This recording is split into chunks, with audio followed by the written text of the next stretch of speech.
بسم اللہ الرحمن الرحیم الحمدللہ رب العالمین والصلاة والسلام علی رسولہ النبی الکریم۔ جمعہ کا دن کچھ نہ کچھ سیکھنے اور سکھانے کا دن،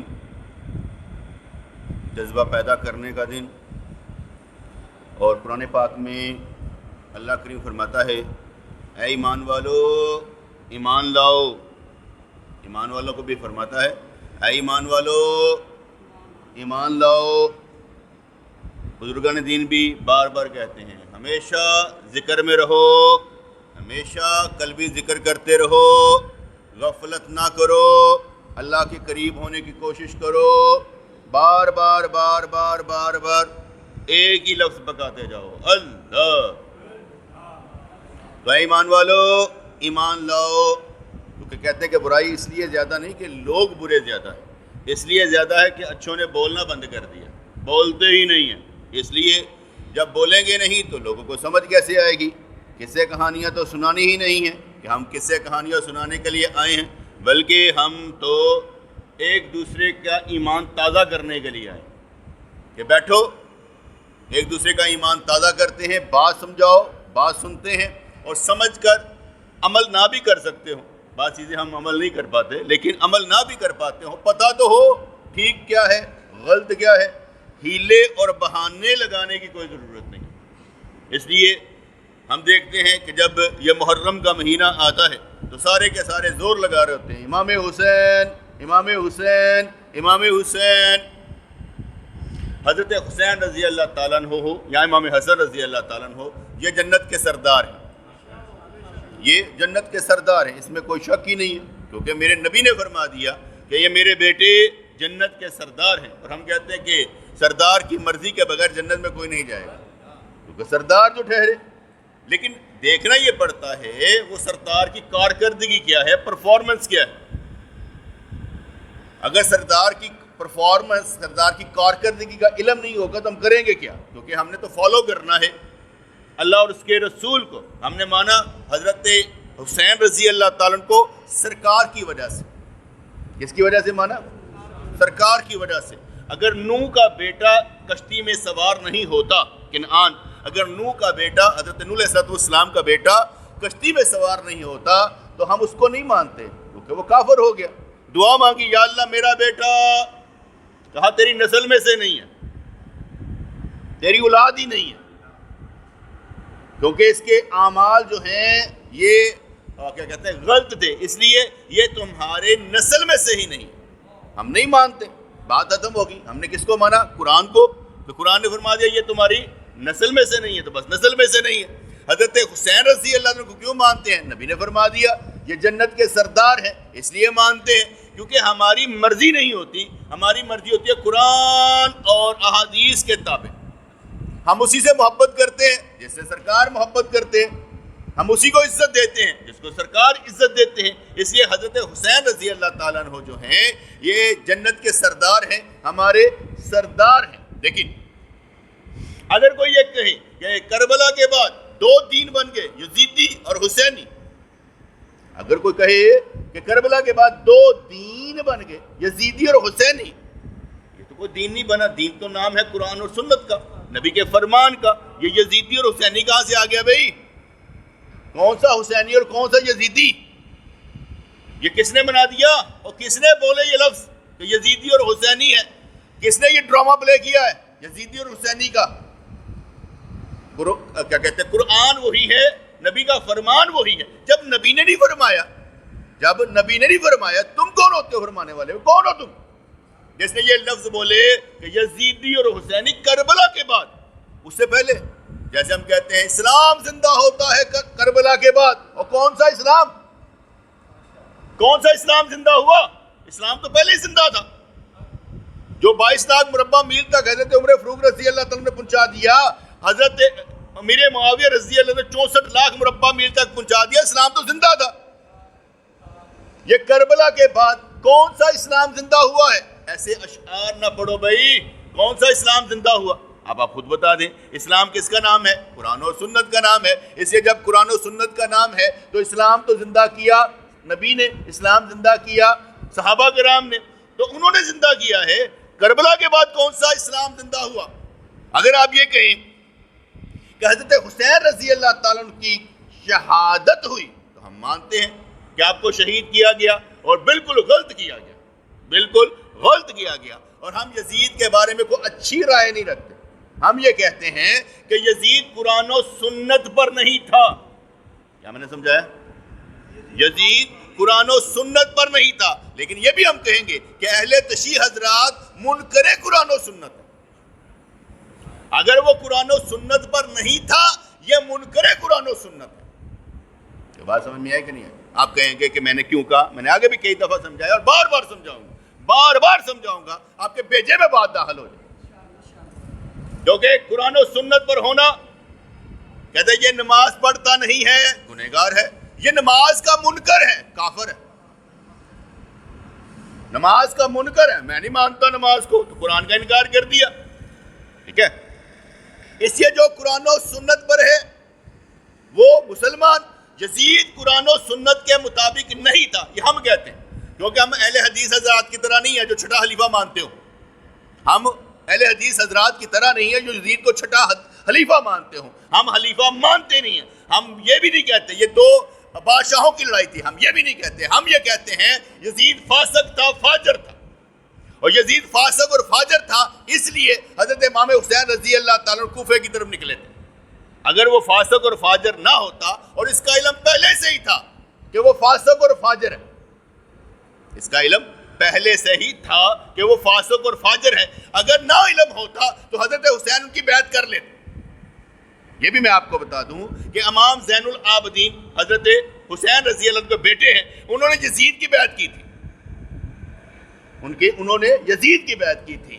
اس لیے یہ نہ سمجھے گا امام وہ ہے جن کی بیعت کرنی چاہیے. ہم امام لفظ کو نہیں مانتے، ہم امام کا مطلب لیتے ہیں یہ بڑے ہیں ہمارے. مسجد کا امام نہیں ہوتا، مسجد کا امام ہمارا بڑا ہے، آگے آ کر کھڑا ہو گیا، ہمارا بڑا ہے.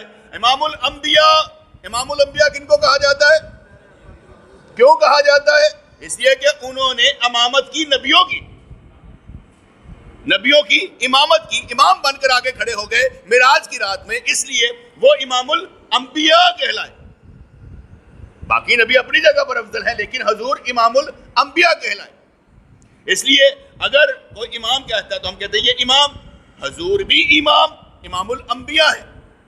اس کے بعد آ جاتا ہے کہ امام جو ہے یہ ایک لفظ جو تخلیق کیا گیا اہل تشیع کی طرف سے کہ امام وہ ہوتا ہے جو اللہ کی طرف سے ہوتا ہے. ایسی کوئی بات نہیں، ایسا کوئی کلیہ ہی نہیں، قاعدہ ہی نہیں. جیسے ہم کہتے ہیں خلیفہ، ہم کہتے ہیں خلیفۃ الرسول، حضرت ابوبکر صدیق رضی اللہ تعالیٰ کو کہتے ہیں. اس کے بعد عمر فاروق رضی اللہ تعالیٰ آئے، اس کے بعد حضرت عثمان غنی رضی اللہ تعالیٰ آئے، اس کے بعد حضرت علی رضی اللہ تعالیٰ آئے. ان کے نزدیک جو ان کو پہلا امام نہ حضرت علی کو پہلا امام نہ مانے، عقیدہ امامت کو نہ مانے، وہ کافر ہے. کیا سمجھے؟ میں یہ کہتا ہوں عملی طور پر حضرت علی رضی اللہ عنہ نے امامت کی ہی نہیں. میری بات غور سے سن لیجیے. حضرت علی نے امامت کی ہی نہیں، وہ تو خلیفہ ہیں، خلافت کی ہے، چوتھے خلیفہ ہیں. ان کے عقیدے کے مطابق جو امام کو نہ مانے وہ کیا ہے؟ کافر ہے. اور جو علی امام بنا ہی نہیں، امامت کی نہیں، ان کا عقیدہ سمجھا کرے نا. انہوں نے علی کو بھی کافر بنایا ہوگا، ان کی توہین کی ہوئی ہے. بھئی امامت کی ہی نہیں، عملی طور پر آپ ثابت کریں. میں ایک اور مثال دیتا ہوں. جب حضرت معاویہ رضی اللہ تعالیٰ عنہ نے حضرت علی رضی اللہ عنہ کی خلافت کو نہیں مانا، کہا میں ابھی نہیں کروں گا، پہلے قصاص لیا جائے حضرت عثمان غنی رضی اللہ عنہ، اس لیے انہوں نے بیعت نہیں کی. تو حضرت علی نے صفین کر ڈالی، جا کے لڑائی کی ان کے ساتھ کہ خلافت کو مانا جائے. کس نے کی؟ حضرت علی رضی اللہ عنہ کی. لیکن امامت کے بارے میں حضرت علی رضی اللہ عنہ نے لڑائی نہیں کی، حالانکہ وہ درجہ بڑا تھا، لیکن لڑائی نہیں کی کیونکہ وہ امام تھے ہی نہیں. انہوں نے امامت کی ہی نہیں، اور نہ قرآن و سنت میں ان کے لیے امام کا لفظ آیا ہے. تو حضرت حسین رضی اللہ عنہ کو امام مانتے ہیں، امام ہے ہمارے بھائی، فقہی امام. 4 امام ہمارے فقہ کے امام ہیں. کون کون سے؟ حضرت امام حنیفہ، امام شافعی، امام مالکی، امام حنبلی. لیکن وہ امام نہیں ہے کہ اگر کوئی ان کو نہ مانے تو کافر ہو جائے.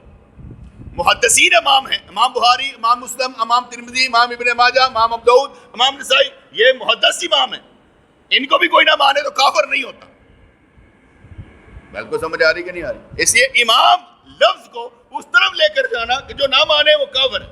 تو حضرت حسین رضی اللہ عنہ کے بعد یزیدی اور حسینی یہ کوئی دو دین زندہ نہیں ہوئے، اسلام زندہ ہوتا ہے ہر کربلا کے بعد۔ میں ایک اور واقعہ سنا دیتا ہوں تاکہ ذرا اس میں بھی ہم ذرا مزہ لیں۔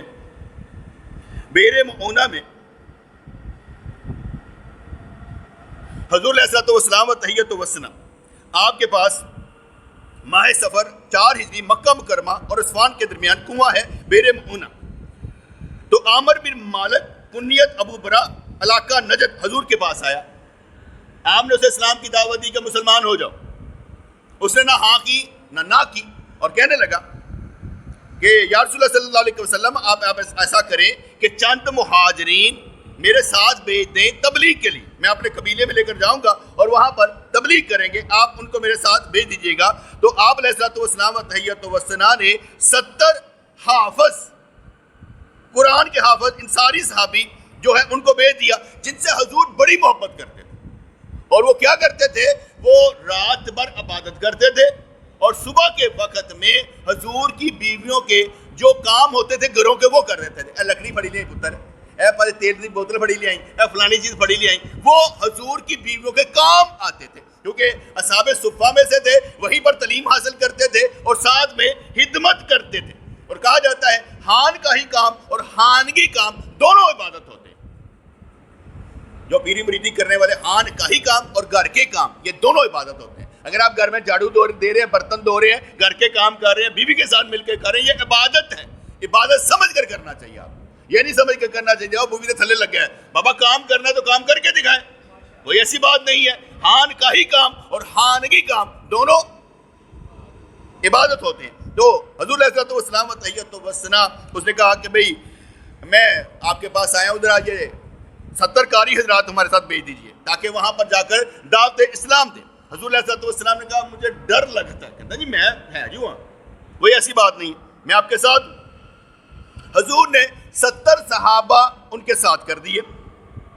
اب وہ لے کر نکلا، بئر معونہ پہنچ کر حضرات عمر بن امیہ اور منذر بن عمر رضی اللہ عنہما اونٹوں کو چرانے لے گئے۔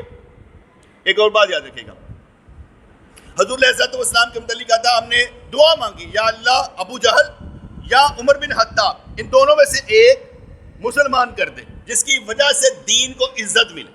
ابو جہل کا نام عمر بن حشام ہے، عمر بن حشام نہیں ہے۔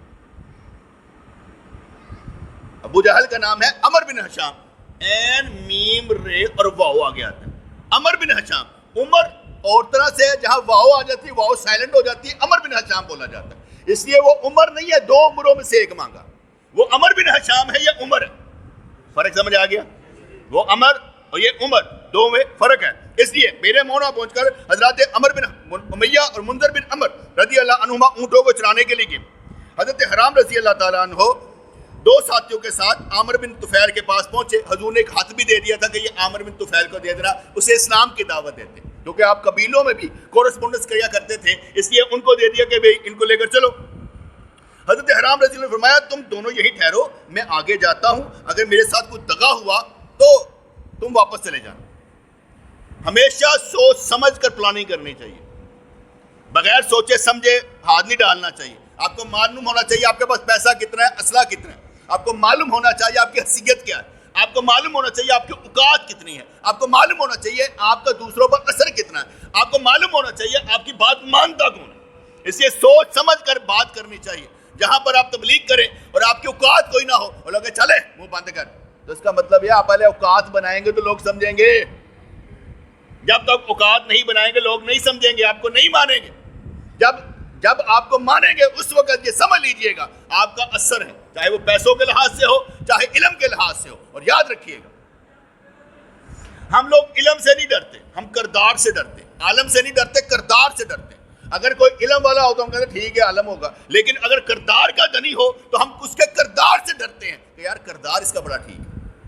حضور علیہ الصلوۃ والسلام کا روب اس لیے تھا، کردار تھے، اور کردار کی تلوار تھے، اس لیے آپ کا روب ڈاکوؤں پر بھی پڑتا تھا کہ مکہ پاک مدینہ پاک میں ڈاکہ نہیں ڈالنا، وہاں پر حضور رہتے ہیں، کیونکہ وہ ڈاکوؤں کو بھی سزا دیتے ہیں۔ یہاں پر انہوں نے کہا، حرام رضی اللہ عنہ نے کہا تم دونوں یہاں ٹھہرو، میں آگے چلتا ہوں۔ عامر بن طفیل کے پاس گئے، مسلمانوں کا دشمن، اس نے ہاتھ پڑے بغیر حضرت حرام رضی کو نیزہ مارا، سینے کا پار کر دیا۔ انہوں نے کہا خدا کی قسم، رب کعبہ کی قسم، میں کامیاب ہو گیا، میں تو نکل گیا۔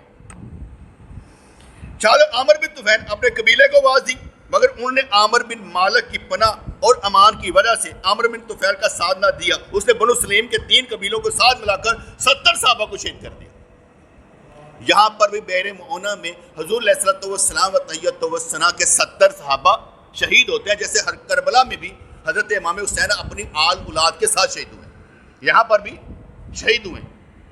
2 فرق ہے اس میں، فرق ہے، وہ کہتے ہیں وہ اولاد کے ساتھ شہید ہوئے، وہ اولاد کے ساتھ شہید ہوئے، وہ بھی ٹھیک ہے، یہ خود شہید ہوئے، عورتیں بیوہ کر دی، بچے یتیم کر دی، پیچھے چھوڑ کر چلے گئے، وہ تو ساتھ ہی لے گئے نا، سمجھ لیں یہاں پر کچھ اور ہو گیا، فرق بہت سی ہے، لیکن دونوں ہی شہید ہیں۔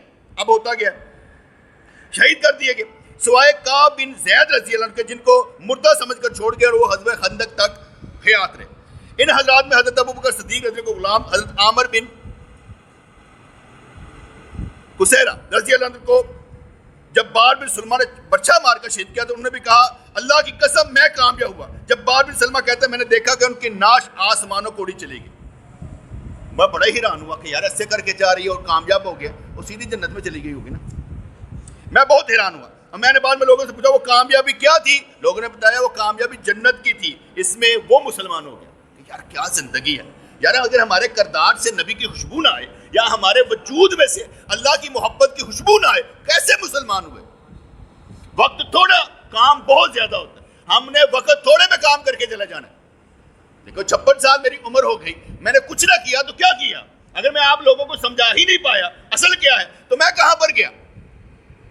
یہ نہیں سوچنا ہم کون سے مسلمان ہیں، ہم اہل سنت مسلمان ہیں، اور اہل سنت کون ہوتا ہے؟ ما انا علیہ و صحابی، جس پر سرکار نے چل کر دکھایا، جس نے صحابہ پر چل کر دکھایا، اور وہ قرآن و سنت پر ہوتا ہے اہل سنت۔ اور میں نے آگے بتایا تھا اہل تشیع یہ قرآن اور احادیث کے نبی کے منکر ہیں۔ وجہ کیا ہے وہ میں پھر بتا دیتا ہوں۔ قرآن کس نے اکٹھا کیا؟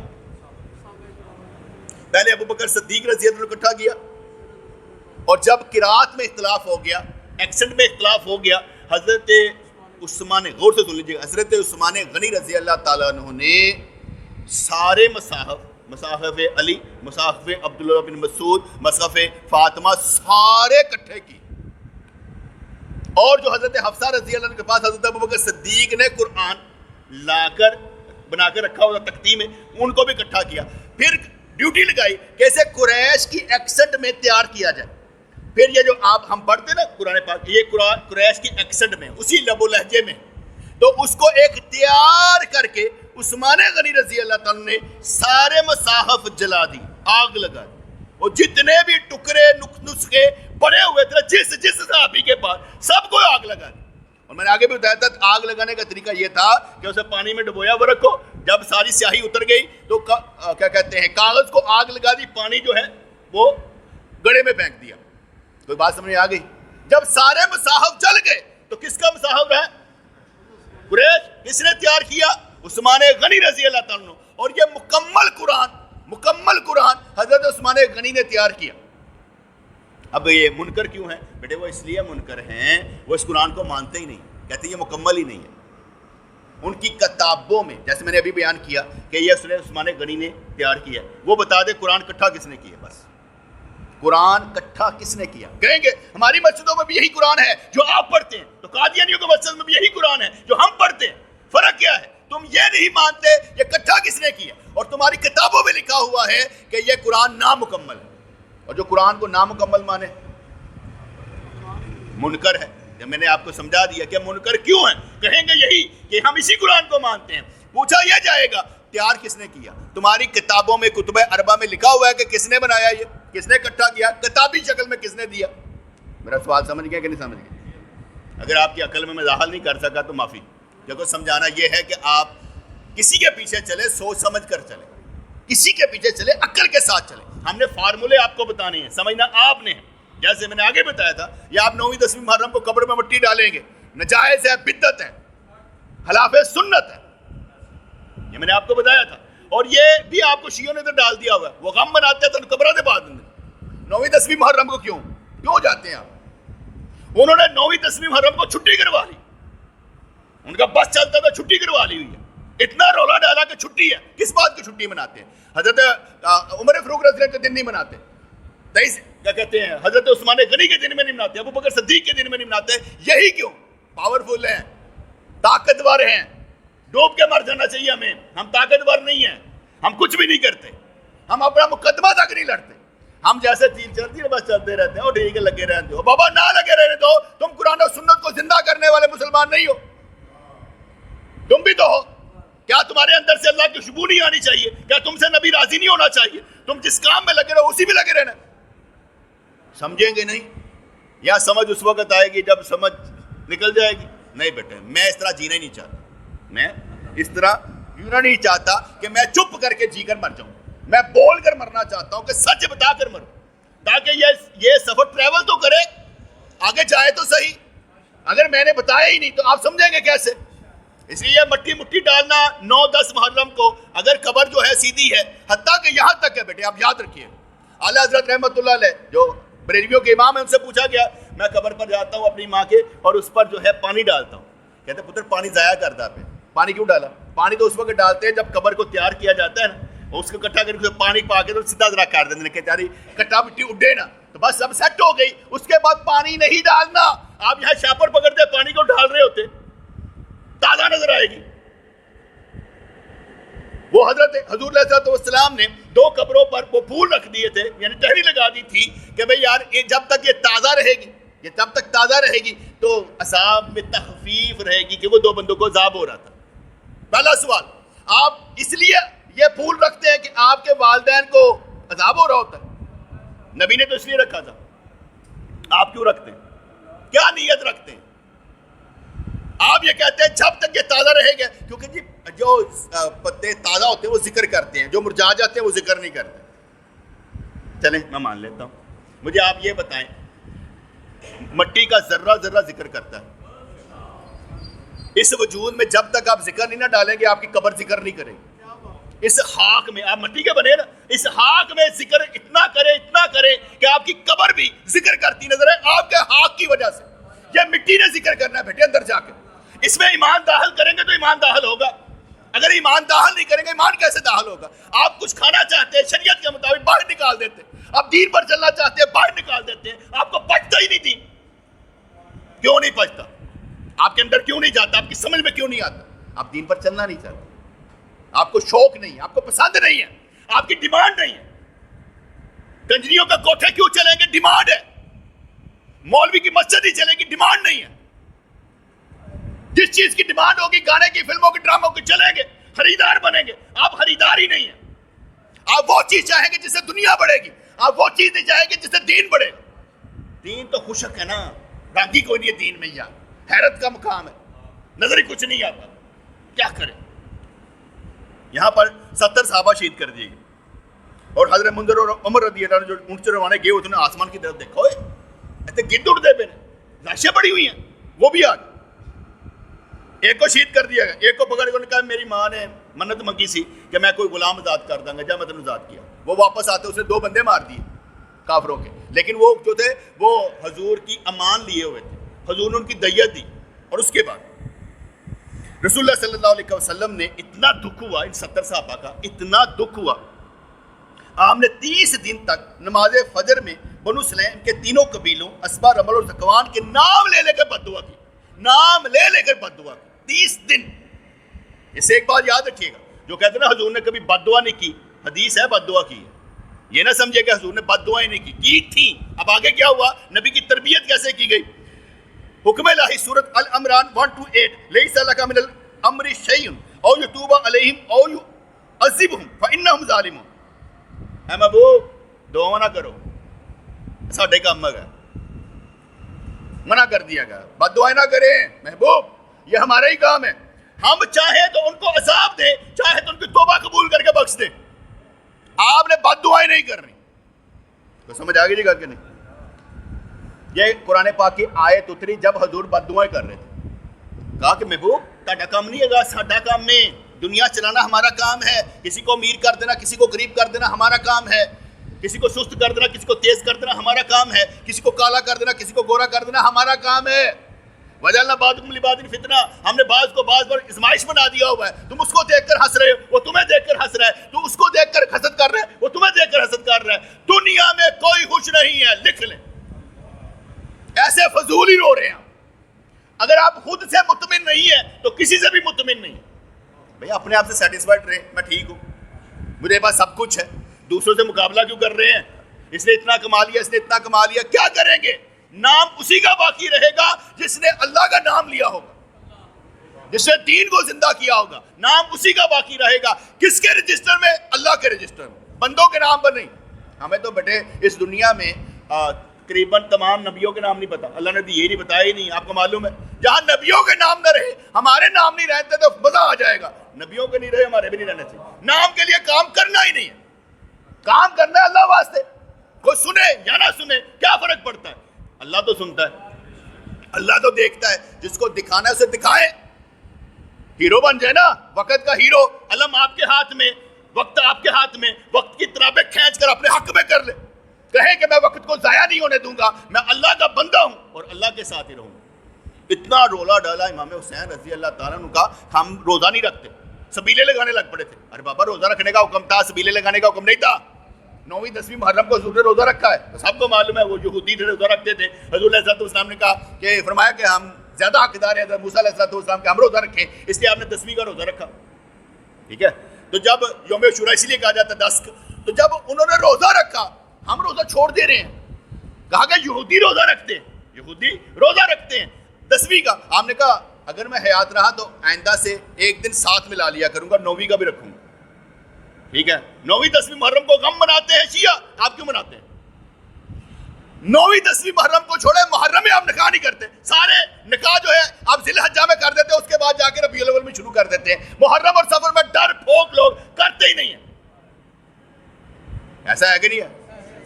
کس نے آپ کو ڈرایا ہوا ہے؟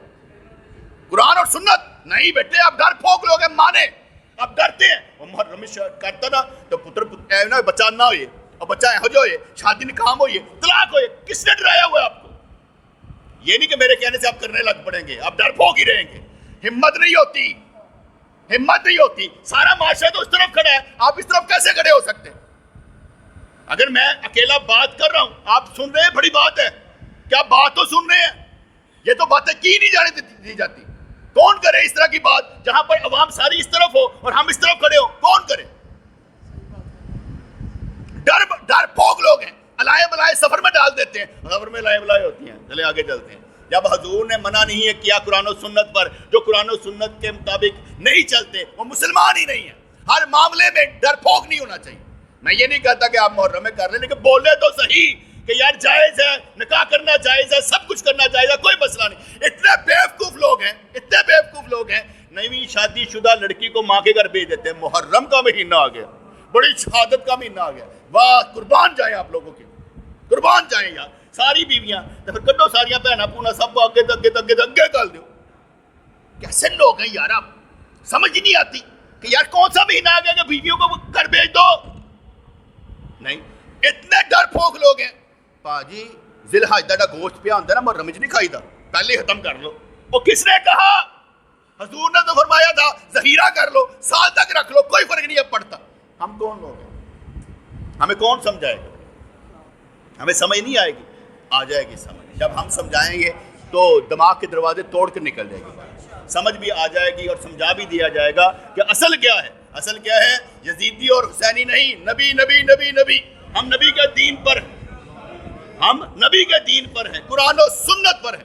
جب قرآن کی بات میں نے آگے بتایا کہ ان کے نزدیک قرآن نامکمل ہے, اور احادیث کو تو وہ مانتے نہیں, نبی کو مانتے نہیں ہیں. وہ کہیں گے بات نبی مولا علی علی. اور یاد رکھیے گا ان کے پاس 5 تن سے دین شروع نہیں ہوتا, ان کی بنیادوں میں 5 تن کی تعلیم ہی نہیں ہے. لیکن رولا ایسا ہے اہل بیت کے لبادے میں حرام زادوں کا کہ ہم سمجھ ہی نہیں پاتے ہوا کیا. وہ ہمارا دین اجاڑ کے پھینک دیا. اور شیطان نے قسم کھائی تھی نا, فبی عزتی کا, یا اللہ مجھے تیری عزت کی قسم ہے, یہ جو مسلمان ہیں ان کے آگے پیچھے دائیں بائیں اوپر نیچے لا کر ان کو گمراہ کر دوں گا، الا عبادک منہم المخلصین، لیکن تیرے مخلص بندے بچ جائیں گے۔ تو اللہ نے بھی فرمایا، کہا جو تیرے ساتھ گئے تیرے ساتھ ہی جہنم بھیج دوں، اپنوں کے لیے جنت رکھی ہوئی۔ کبھی بھی آپ سونا چاندی موتی کوڑے میں بہانے میں نہیں پھینکتے، قیمتی ہوتا ہے۔